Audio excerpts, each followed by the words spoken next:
Greatest thing is how our students come together through adversity. In my career, I have had, I think, 4 students that are experiencing selective mutism.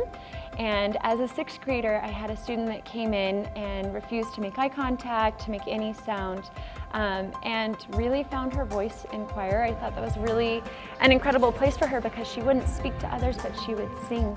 I think seeing the growth that these kids can make in just a few years, just watching them grow from cute little snuggly 6th graders to these young adults that are ready to move into the world and make a greater impact is pretty cool. On a personal level, my most significant challenge has been vocal health. I actually paralyzed my voice in college, and so it makes me more prone to injury.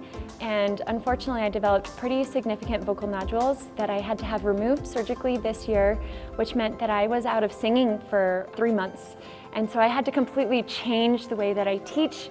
And I think what was really amazing is how the kids adapted and how the kids modeled for us when I needed help and learned how to do that. And I think it provided some really cool opportunities for leadership.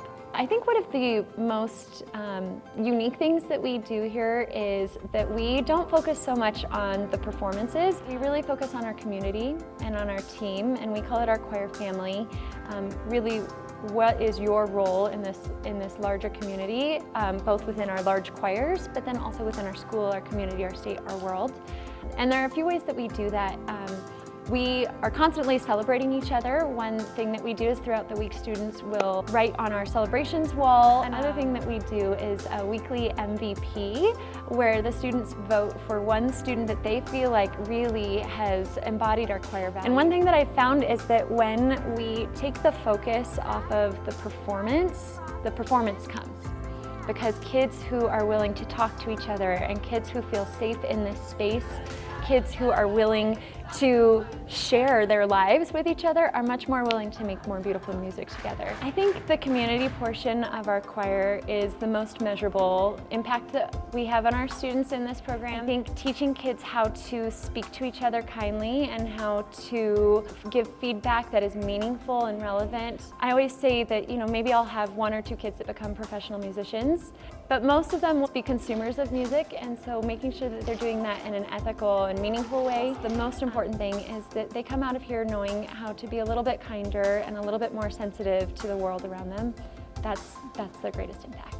In our choir program, we have 47% of the school body in our choir, and we talk a lot about how as individuals we can make an impact, but it's the community and investing in that greater cause that really changes our world. And so as one person we can do a lot and we have a lot of strength there, but as a whole community, as a whole choir army, we can make a massive impact. And so some of the things that we have done are really changing the culture of our school, bringing a more positive awareness.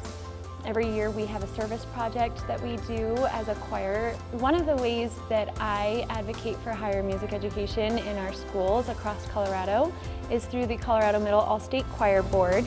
12 years ago, we started this board because we noticed there was a gap. We had elementary all-state choir and we had high school all-state choir, but there was nothing for middle schoolers. And there's something really beautiful about teaching middle school because they're in that sweet spot where they're still so vulnerable and so open to the world, but they also are starting to get the articulation and the ability to really advocate for themselves. And so we wanted to put one event together where kids from all corners of Colorado could be in a large choir, in a high-level achieving choir, or maybe they have somebody that's teaching choir after school because that's where their school or their district's budget is. What we have noticed as a board is that it has really impacted how our schools are teaching sight reading, how our schools are teaching musicality and things like that. It's really made a huge difference to see the quality of education that these kids are getting. But I think more than anything, it's again promoting community within our whole state because we make sure that we have a percentage from every district and from every corner of our state. We are continuing to work toward equity and greater representation of all students around Colorado.